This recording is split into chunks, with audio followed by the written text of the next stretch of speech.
Hello everyone, welcome back to our channel. আর একটা নতুন ব্লগ তোমাদের সাথে শেয়ার করছি।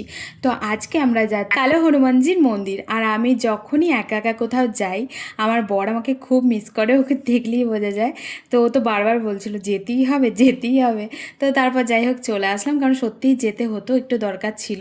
আসলে দিয়াকে একটুখানি ঝাড়া লাগাতো, যার জন্য ওর মেজাজটা খুব খিটখিটে হয়ে যাচ্ছে।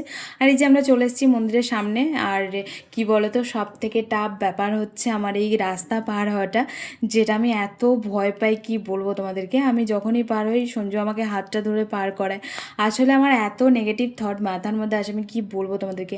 মনে হয় যে রাস্তা পার হচ্ছি, যতই দেখি না কেন এদিক ওদিক, তাও মনে হয় একটা গাড়িতে এসে হয়তো ঠুকে দিয়ে আমাকে চলে গেল, বাস ওখানে আমি স্পট ডেট হয়ে গেলাম। এরকমই উল্টোপাল্টা চিন্তাভাবনা আসে আমার। আর যাই হোক, চলো পার হয়ে চলে এসেছি, কাকির সাথে আসলাম হাত ধরে ধরে।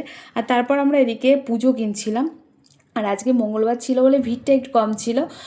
শনিবারে ভিড়টা অনেকটা বেশি হয়, কারণ আমরা যেখানে দাঁড়িয়ে আছি এখান থেকে লাইন পুরো একদম স্টার্ট হয়। আমি আলাদা করে আর পুজো দিইনি, কাকে দিয়েছিল, কাকির সাথে একসাথেই দিয়ে দিয়েছি। যারা জয়পুর থেকে ব্লগটা দেখবে, আশা করি সবাই এই মন্দিরটাকে চেনো, সবাই চেনো কম বেশি। আর আমরা এখন পুজো টুজো কিনে যাব পুজো দিতে। এসেছিলাম শুধুমাত্র দিয়াকে ঝাড়া লাগাতে, কারণ আমরা কোনো ঝাড়া লাগাবো সেরকম কোনো রকম প্ল্যান ছিল না। আমরা ভেবেছিলাম শুধুমাত্র পুজো দিয়েই বেরিয়ে আসবো। তারপর মনে হলো যে না, এসেছি যখন একবারে ঝাড়া লাগিয়ে নিয়ে যাই, মনটাও শান্তি হবে। পুজোর লাইন আর দর্শনের লাইন আলাদা ছিল, আর এদিকে ঝাড়ার লাইন আলাদা ছিল। আর আমি আর দিয়া দাঁড়িয়ে গেছিলাম ঝাড়ার লাইনে, আর ওদিকে কাকি গেছিলো পুজোটা দিতে। তারপর কাকি পুজোটা করিয়ে নিয়ে এসে এদিকে প্রসাদ নিয়ে এলো, যেটা মেন প্রসাদ হয়, বজরংবলির ছাই। তো সেটাই নিয়ে এলো। আর তারপর খেলাম প্রসাদটা। খাওয়ার পর আমরা তিনজনেই লাইনে দাঁড়িয়ে গেছিলাম, মানে ঝাড়া লাগানোর লাইনে। লেডিস আর জেন্টস আলাদা আলাদাই ছিল, দেখতেই পাচ্ছ সাইড সাইড করে। আর এখানে পুরো রাউন্ড বেয়ে আর কি ঢুকতে হচ্ছে।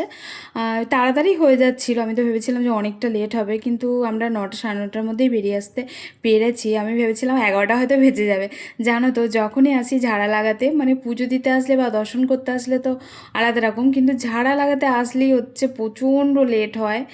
আর বিরক্ত লাগছিল, জানো না, অনেকক্ষণ ধরেই লাইনে দাঁড়িয়েছিলাম। কি করব, টাইম তো পাস করতে হবে, তাই না? তাই ভিডিও করছিলাম টুকটাক করে। তারপর আমরা অনেকটাই সামনে চলে এসেছিলাম, কি সুন্দর লাগছিল দেখতে। তো তারপর এখান থেকে বসে বসে আর কি যেতে হয়। জানো তো, অন্য সব মন্দিরে দেখি ভিডিও অ্যালাউ থাকে না, তবে এই মন্দিরে ভিডিও করা নিয়ে কোনো কিছু বলে না। আমি তো অনেকবার এসেছি, অনেকবারই আমি ভিডিও ফটো তুলেছি, কিন্তু কোনো দিনই কিছু বলেনি। তাই একদম সামনে থেকে তোমাদেরকে সুযোগটা হলো দেখানোর, আর সবটাই তার জন্য শেয়ার করলাম। তো চলো এখন ঝাড়া লাগিয়ে বেরোই, তারপর কথা বলছি।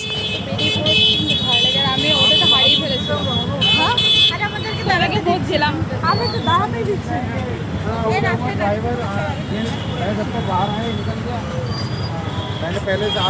কোথায় খুলেছি আর আমাদেরকে বার করেছে ওই দিকটা দিয়ে। তারপর বেরিয়ে এদিকে চলে এসেছিলাম ফুচকা খেতে। তো দিয়া সবসময়তেই ফুচকাটাই বেশি ভালোবাসে ও। আর আমি ওর পাত থেকে সবসময়তেই একটা করে ফুচকা খাই। আসলে যেখানে আমার ফুচকাটা ভালো লাগে সেখানে আবার নতুন করে আমি পাতা নিই। আর সেরকমই বলছিলাম যে তুই খা, তোর পাত থেকে আমি একটা খাবো, তারপর যদি আমার ভালো লাগে দেন আমি নেবো। কিন্তু আমার অতটাও ভালো লাগেনি, যার জন্য আমি নেক্সট টাইম আর নিইনি। একটাই খেয়েছি, তারপর একটা খেয়েই সমাপ্ত করেছি ওখানে।